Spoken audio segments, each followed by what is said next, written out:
ಕನ್ನಡಿಗರ number 1 choice Kannada matrimony.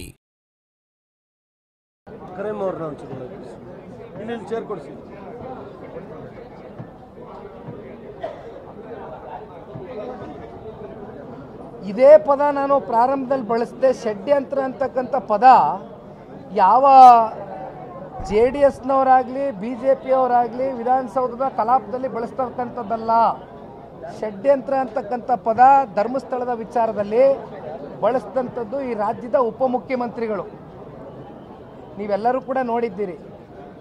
ಅಂದರೆ ಮುಖ್ಯಮಂತ್ರಿಗಳು ಒಂದು ಹೇಳಿಕೆಯನ್ನು ಕೊಡ್ತಾರೆ, ಉಪಮುಖ್ಯಮಂತ್ರಿಗಳು ಒಂದು ಹೇಳಿಕೆಯನ್ನು ಕೊಡ್ತಾರೆ. ಬಹುಶಃ ಈ ಒಂದು ವಿಚಾರಕ್ಕೆ ಸಂಬಂಧಪಟ್ಟಂತೆ ನಿನ್ನೆ ದಿನ ನಮ್ಮೆಲ್ಲರ ನಾಯಕರಾಗಿರ್ತಕ್ಕಂಥ ಮಾಜಿ ಮುಖ್ಯಮಂತ್ರಿಗಳು, ಕೇಂದ್ರದ ಸಚಿವರು ಸನ್ಮಾನ್ಯ ಕುಮಾರಣ್ಣ ಅವರು ನನಗೆ ರಾತ್ರಿ ದೂರವಾಣಿಯಲ್ಲಿ ಮಾತನಾಡಿದ್ದಾರೆ. ನಾಳೆಯ ದಿನ ಸನ್ಮಾನ್ಯ ಕುಮಾರಣ್ಣ ಅವರು ನವದೆಹಲಿಯಲ್ಲಿ ಕನ್ನಡ ಮ್ಯಾಟ್ರಿಮೋನಿಯಲ್ಲಿ ಹೇರಾಳವಾದ ಚಾಯ್ಸ್ ಇದೆ. ಲಕ್ಷಾಂತರ ಜನರಿಗೆ ನಮ್ಮ ಕನ್ನಡ ಮ್ಯಾಟ್ರಿಮೋನಿ ಮೂಲಕ ಮದುವೆ ಆಗಿದೆ. ಇದಕ್ಕಿಂತ ಬೇರೇನ್ ಬೇಕು? ಕನ್ನಡಿಗರ ನಂಬರ್ 1 ಚಾಯ್ಸ್ ಕನ್ನಡ ಮ್ಯಾಟ್ರಿಮೋನಿ.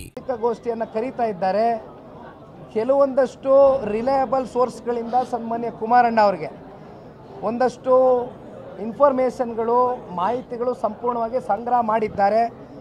ಅವರ ಕಡೆಯಿಂದ ಈ ಒಂದು ಪ್ರಕರಣದಲ್ಲಿ ಯಾವ ಯಾವ ವ್ಯಕ್ತಿಗಳು ಮಾನ್ಯ ಮುಖ್ಯಮಂತ್ರಿಗಳ ಆಪ್ತ ಬಣದಲ್ಲಿ ಗುರುತಿಸ್ಕೊಂಡಿರ್ತಕ್ಕಂಥ ಕೆಲವೊಂದಷ್ಟು ವ್ಯಕ್ತಿಗಳು ಅವರು ಯಾವ್ಯಾವ ರೀತಿ ಮುಖ್ಯಮಂತ್ರಿಗಳಿಗೆ ಈ ಧರ್ಮಸ್ಥಳದ ಈ ತನಿಖೆ SIT ರಚನೆ ಮಾಡ್ತಕ್ಕಂಥದ್ರಲ್ಲಿ ಅವರ ಪಾತ್ರಗಳು ಏನಿದೆ ಅಂತಕ್ಕಂಥದ್ರ ಬಗ್ಗೆ ಸನ್ಮಾನ್ಯ ಕುಮಾರಣ್ಣ ಅವರೇ ನಾಳೆ ದಿನ ಪ್ರಸ್ತಾವನೆಯನ್ನು ಇಡೀ ರಾಜ್ಯದ ಜನತೆ ಮುಂದೆ ಇಡ್ತಾರೆ.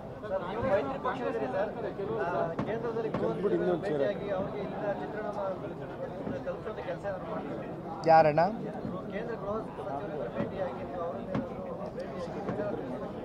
ನೂರಕ್ಕೆ ನೂರರಷ್ಟು ನಮಗೆ ಜವಾಬ್ದಾರಿ ಇದೆ. ಆ ಜವಾಬ್ದಾರಿಯನ್ನು ಮೆರಿತೇವೆ. ಖಂಡಿತವಾಗ್ಲೂ ಈಗಾಗಲೇ ನಿನ್ನೆ ಸನ್ಮಾನ್ಯ ಕುಮಾರಣ್ಣ ಅವರು ನನಗೆ ಮಾತನಾಡಬೇಕಾದ್ರೆ ಹೇಳಿದ್ದಾರೆ, ಗೃಹ ಸಚಿವರ ಹತ್ರನೂ ಕೂಡ ಸಮಯವನ್ನು ತೆಗೆದುಕೊಳ್ತಾರೆ ಮುಂದಿನ ದಿನಗಳಲ್ಲಿ. ಇದರ ಪ್ರಕರಣದ ಬಗ್ಗೆ ಇವತ್ತು ಏನು NIA ತನಿಖಾ ಏಜೆನ್ಸಿಗೆ ಇವತ್ತು ನಾವು ಕೊಡಬೇಕಾಗ್ತದೆ. ಇದ್ರ ಬಗ್ಗೆ ಕೂತ್ಕೊಂಡು ಕೇಂದ್ರದ ಸಚಿವರು ಮಾನ್ಯ ಕುಮಾರಣ್ಣ ಅವರು ಮಾನ್ಯ ಗೃಹ ಸಚಿವರನ್ನ ಭೇಟಿ ಮಾಡ್ತಾರೆ.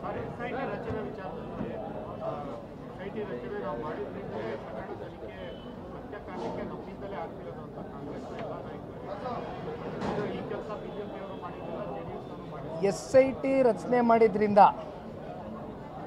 ಎಳ್ಳಷ್ಟು ಕೂಡ ಸತ್ಯ ಇಲ್ಲಿವರೆಗೂ ಹೊರಗೆ ಬರಲಿಕ್ಕಾಗಿಲ್ಲ. ಅದರ ಬದಲಾಗಿ ಧರ್ಮಸ್ಥಳಕ್ಕೆ ಅಪಮಾನ ಆಗಿದೆ ಅನ್ನೋದು ಒಂದು ಹೊರತುಪಡಿಸಿದ್ರೆ ಎಳ್ಳಷ್ಟು ಕೂಡ ಸತ್ಯ SIT ರಚನೆ ಮಾಡಿ ಇದನ್ನು ಹೊರಗಡೆ ತಗೊಂಡು ಬರ್ಲಿಕ್ಕೆ ಇಲ್ಲಿವರೆಗೂ ಆಗಿಲ್ಲ.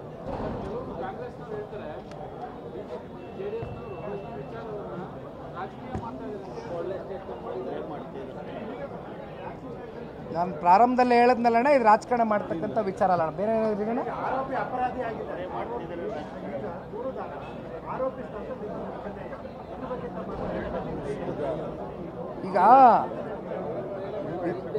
ಈಗ ಚಿನ್ನಯ್ಯನವರು ಅವ್ರು ಯಾರೋ ಮಾಸ್ಕ್ ಮ್ಯಾನ್ ಅಂತ ತಾವುಗಳೇನು ಹೆಸರು ಕೊಟ್ರಿ, ಅವ್ರು ಬಂದು ಅದೆಂಥದೋ ಒಂದು ಬುರುಡೆ ತಗೊಂಬಂದು ಇಟ್ಟಾಗ ಪ್ರಾಥಮಿಕವಾಗಿ ತನಿಖೆ ಮಾಡಬೇಕಾದಂಥದ್ದು ಚಿನ್ನಯ್ಯನವ್ರನ್ನ.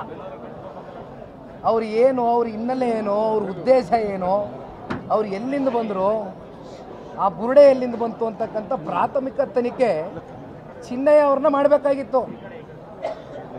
ಅದು ಮಾಡಲಿಲ್ಲ. ಅದನ್ನೆಲ್ಲ ಬಿಟ್ಟು ಬೇರೆ ಇನ್ನೆಲ್ಲ ಏನೇನು ಮಾಡಬಾರ್ದಾಗಿತ್ತು ಅದೆಲ್ಲ ಮಾಡಿದ್ರಷ್ಟೇ. ಕನ್ನಡಿಗರ ನಂಬರ್ 1 ಚಾಯ್ಸ್ ಕನ್ನಡ ಮ್ಯಾಟ್ರಿಮೋನಿ.